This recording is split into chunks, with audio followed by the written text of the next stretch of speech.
Alright guys, Revolve Rustler here, and today I'm going to be reviewing Extreme Rules 2017, a show that was basically just a show. I didn't even stay up and watch the whole show last night when it aired. I finished watching the show this morning when I got up.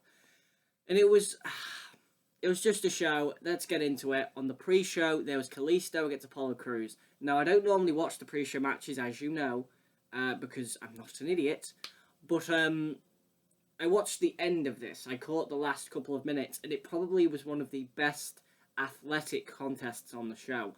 Some great back and forth with Crews and Kalisto. Now, I didn't watch the full match, so I can't grade it, but it looks to me like a good 3-star match when I was looking at it. So, well done to those guys. If you can see, by the way, I'm sunburnt everywhere. Anyway, I can't fully rate it. In the end, Kalisto hits a Salida del Sol whilst booting Titus O'Neil, who was on the apron, to Apollo Crews and wins.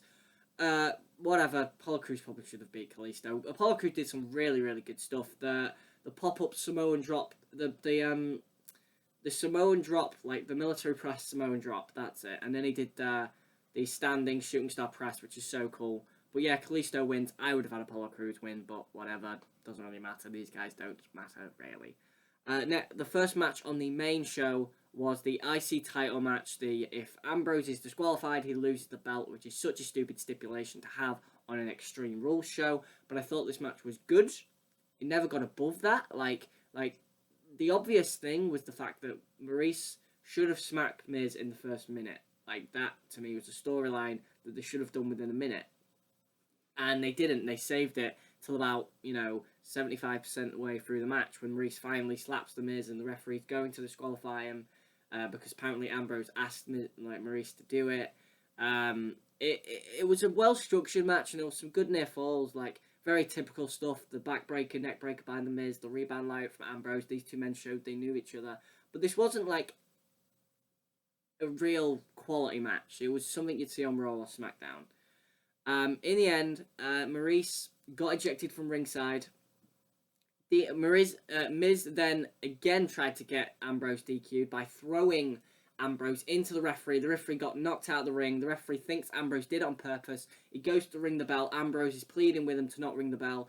Miz comes from behind him, skull-crushing finale. Ref gets in the ring, 1, 2, 3. The Miz wins by pinfall. I think that's a good finish because they did tease the fact that he would lose that by DQ, and I don't think a belt should ever change hands by DQ because it devalues it so much. It really hurts the belt.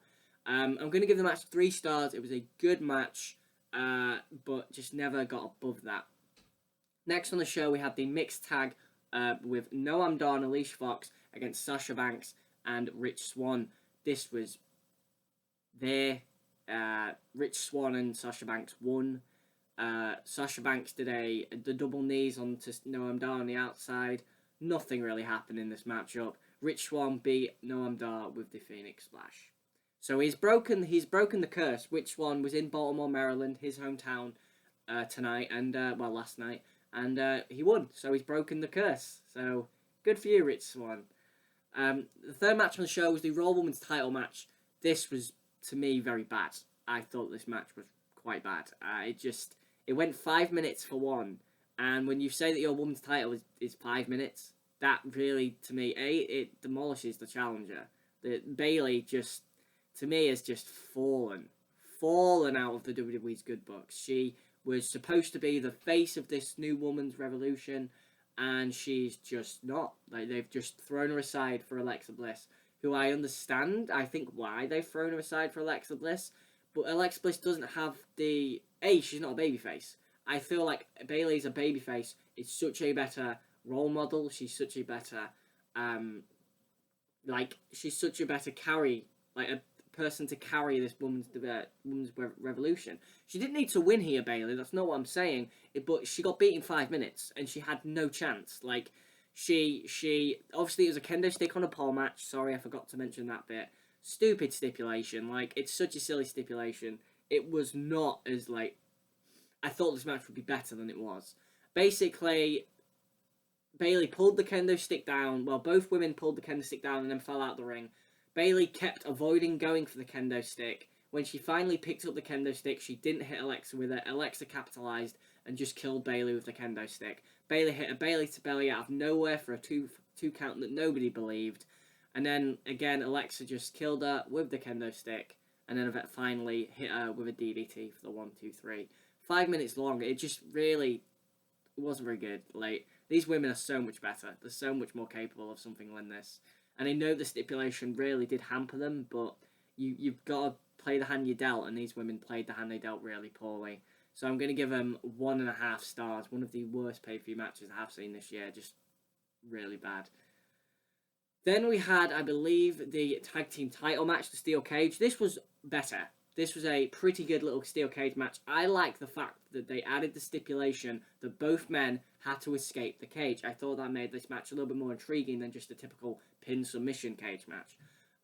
Jeff Hardy did some crazy stuff. Obviously, he did the whisper in the wind off the top to Cesaro and Sheamus, which took him out. He was an absolute spot monkey, which I hope that gets worked into a storyline when you think about the finish. So Jeff Hardy actually escaped the cage first, leaving Matt in there to take on both men. And he did, he tried, he hit side effects on both.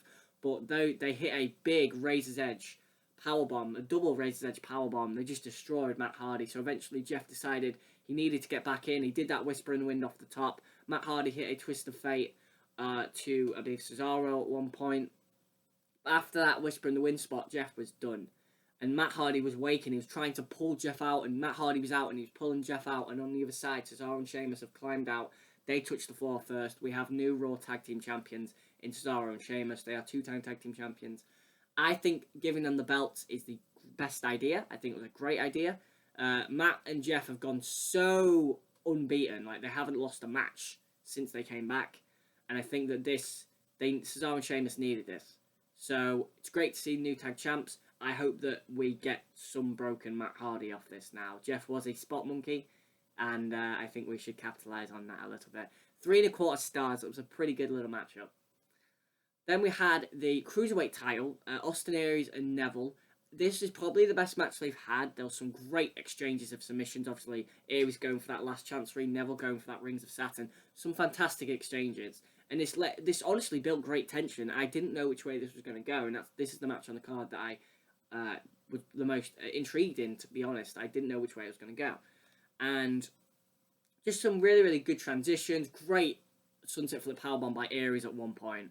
Such a great sunset powerbomb into the last chancery, but Neville escaped, and that led to the finish where Aries went for that heat-seeking missile. Totally missed. He nearly hit the barricade, but he did hit the floor outside.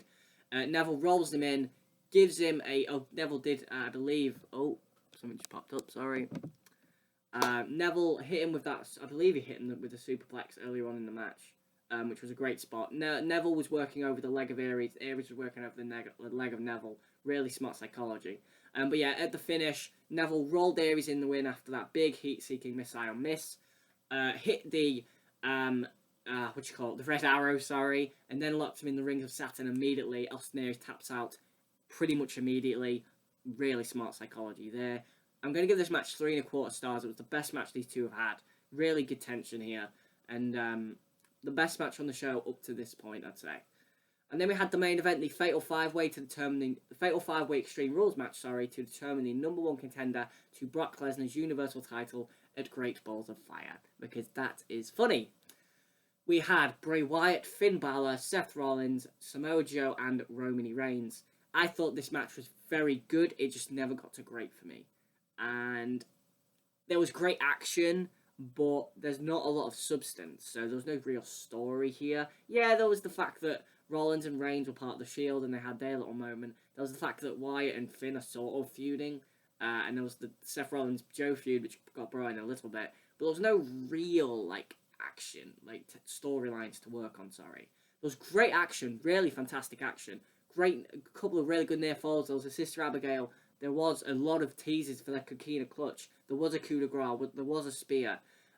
Towards the end, there was some crazy stuff. There was basically Joe had Balor in the Coquina Clutch on the outside of the ring near the barricade, and Roman speared the two of them through the timekeepers there. I thought that was a really, really good spot. And then Seth Rollins gave Bray Wyatt a frog splash through the announce table, another really good spot. And then we got in the ring, and it was Rollins and Reigns fighting who was the better man on the Shield. And basically, Rollins went for that V-trigger, that knee finisher, missed it. Reigns speared him. Reigns eventually got sent out. Reigns eventually got sling bladed, drop kicked by Finn Balor. This was after Bray Wyatt was obviously gone. Finn Balor hit that coup de grace on Roman Reigns, went for the cover. Samoa Joe squeezes in, locks in the coquina clutch on Finn Balor, and Finn Balor passes out, doesn't tap out. Smart finish there. So it's Samoa Joe who is going to Great Balls of Fire to face Brock Lesnar for the Universal title. That's a dream match. That's a match I've looked forward to for so long. I am looking forward to that matchup. I'm going to give this match here 4 stars. I can't give it any more. I thought it was a very, very good match. Great action from all the guys there. They all put the bodies on the line in this matchup. I just thought there wasn't enough story, really, for me to really give it any more than that. And that's the end of the show. Samoa Joe is going to Great Balls of Fire as the #1 contender. Overall, I'm going to give this show a 6 out of 10. It was okay, but it never got any better than that. Obviously, the main event was very good. I thought the cage match was pretty good, and I thought the cruiserweight match was pretty good, but the women's match really hurts the show. It was a very poor match, just really hurts this show, and I'm going to give the show a 6 out of 10, basically, because of that women's match. So, thanks for watching, guys. This has been Raw Wrestle Lot. Like, comment, subscribe for more. Tell me your thoughts. What did you think to Great Balls of Fire? What did you think to Extreme Rules 2017? What did you think to the main event? What do you think to Samoa Joe versus Brock Lesnar as the main event of Great Balls of Fire? I think it sounds awesome. What did you think to the travesty of a women's match? What did you think to Ambrose losing the IC title? And what did you think to Cesaro and Sheamus winning the Raw Tag Team titles? Thanks for watching, guys. This has been Revolver Wrestle Lot.